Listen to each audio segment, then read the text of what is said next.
80세에 다시 연애를 시작했습니다. 그런데 그 사람 제 아내가 아니었습니다.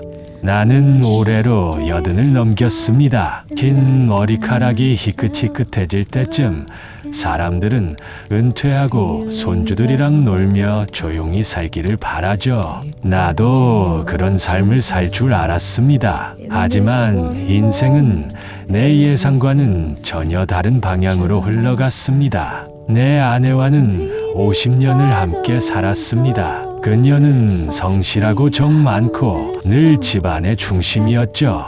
우리가 함께 한 시간은 말로 다 못할 만큼 깊었습니다. 그런데 이상하게도 나이 들수록 그녀와의 대화는 점점 줄어들었고 서로를 이해하는 폭도 줄어드는 느낌이었습니다.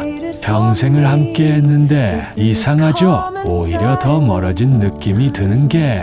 그런데 어느 날 동네 문화센터에서 우연히 만난 한 여인이 있었습니다. 그녀는 내 또래였지만 눈빛이 달랐어. 세상 모든 걸 다 본 듯한 그 눈빛. 처음에는 그냥 이런저런 얘기를 나누는 사이였죠. 그런데 어느새 나는 그 사람을 기다리게 되고 그 사람이 웃으면 나도 모르게 마음이 따뜻해졌습니다. 처음에는 그냥 외로움을 달래는 친구라고 생각했습니다. 하지만 갈수록 그 감정은 단순한 우정이 아니라는 걸 깨달았어요. 심장이 뛴다는 걸, 나도 다시 사랑할 수 있다는 걸 느끼기 시작한 겁니다. 그 감정을 인정하기까지 오랜 시간이 걸렸어요. 죄책감도 컸고 내 아내에게 너무 미안했죠.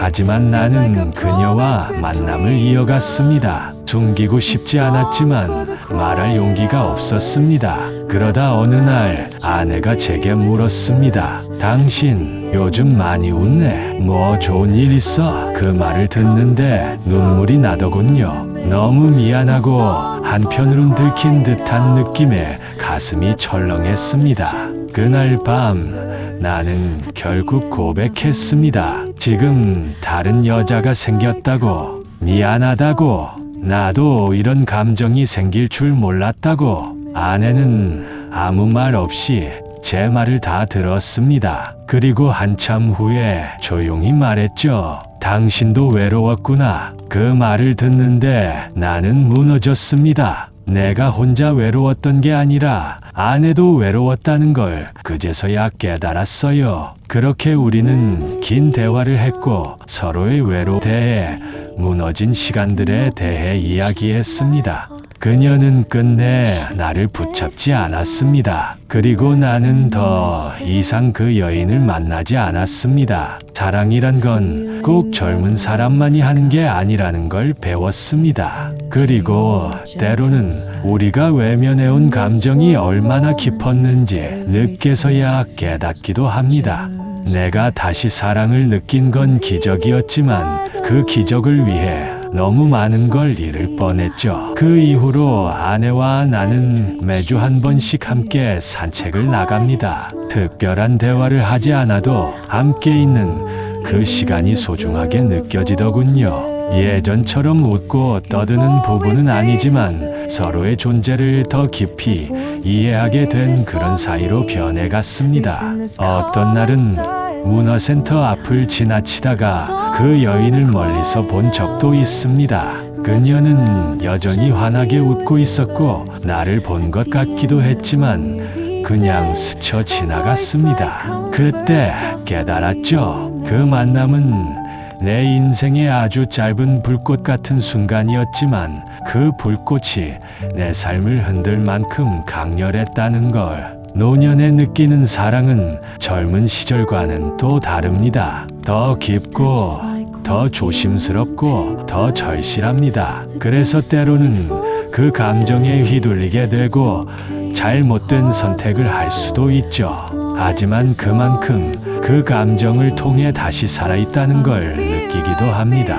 내 친구 중 하나는 이런 얘기를 하더군요.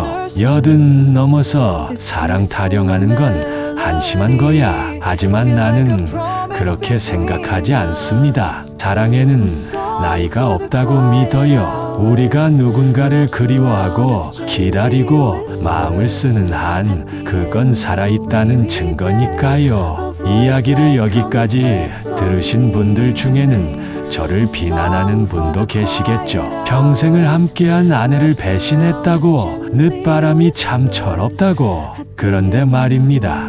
누군가는 이런 이야기를 들어줘야 한다고 생각했어요. 우리가 늙어간다는 건 감정이 사라지는 게 아니라는 걸요. 오히려 더 간절해지고 더 애틋해진다는 걸 말입니다. 그 여인과의 만남이 내게 준 가장 큰 선물은 내 삶을 다시 돌아보게 했다는 겁니다. 내가 무엇을 놓치고 있었는지, 어떤 감정을 억누르고 있었는지를 다시 보게 해줬죠. 그리고 가장 중요한 건 나와 아내가 다시 대화를 시작하게 했다는 겁니다. 나는 이제 그저 조용히 살아갑니다. 아침에 눈을 뜨면 아내가 끓여주는 국물 냄새에 웃고, 저녁이면 TV 앞에 나란히 앉아 하루를 마무리합니다. 겉보기엔 평범한 노부부지만 그 속에는 말 못할 이야기와 용서, 그리고 다시 찾은 믿음이 있습니다. 혹시 지금 이 영상을 보고 있는 분들 중에도 외롭다고 느끼는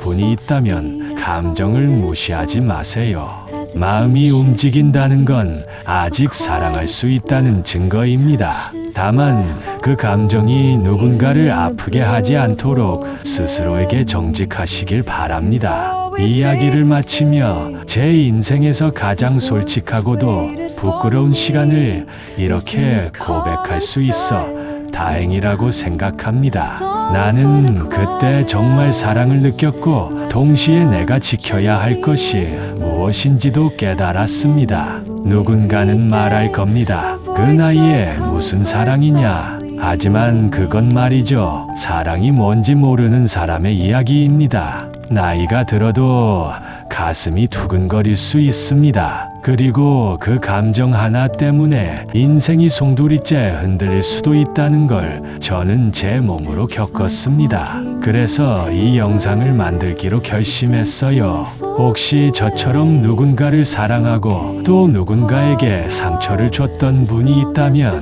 혼자가 아니라는 걸 알려드리고 싶었습니다.